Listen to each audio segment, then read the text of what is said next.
semuanya, senang bertemu kembali dengan kalian hari ini. Kak Masta bawakan renungan. Judulnya H2O telah menjadi air. Orang bilang masyarakat kita ini dikenal pandai berbahasa basi.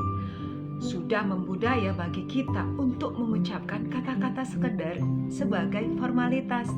Contohnya nih, ketika kamu lewat dari depan rumah tetanggamu, lantas dia akan berkata, adik mau pergi sekolah ya? Jelas itu hanya basa-basi saja, sebab dia tahu betul bahwa kamu tiap pagi pergi ke sekolah. Dan sorenya ketika kamu kembali, dia akan bertanya lagi, wah baru pulang sekolah ya? Pernah satu kali Kak Masta naik kereta api dari Medan ke Siantar. Di setiap stasiun kecil pun kereta api itu berhenti. Penumpang naik turun dari satu desa ke desa yang lainnya. Selama di perjalanan di kereta api itu, basa-basi saling diucapkan. Ada seorang ibu duduk di seberang Kak Masta, membeli satu butir telur rebus.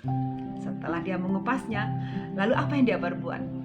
Dia menyodorkan telur itu kepada penumpang-penumpang yang lain yang duduk di sebelah dan di seberangnya, sambil berkata, mari makan telur kak, ayo bu mari makan telur.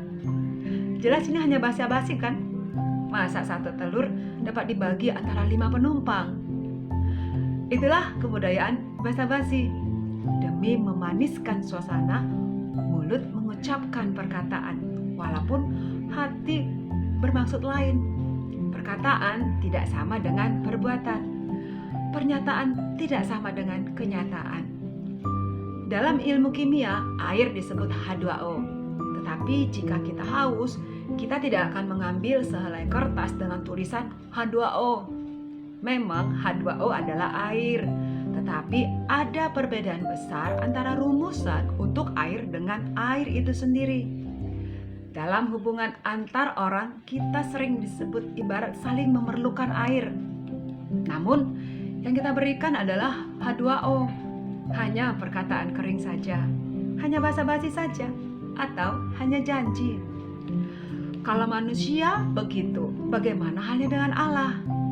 Ternyata berabad-abad lamanya dalam hal kedatangan juru selamat, Allah hanya berjanji tentang kedatangan juru selamat.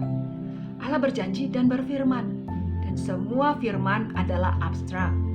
Tetapi semua itu tiba-tiba berubah pada peristiwa Natal. Yohanes 1:14 tertulis, firman itu telah menjadi manusia dan diam di antara kita, dan kita telah melihat kemuliaannya. Artinya, segala perkataan Allah yang berabad-abad lamanya itu sekarang berubah menjadi kenyataan adik-adik.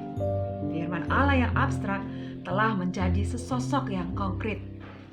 Itulah yang sebenarnya terjadi pada kelahiran Yesus.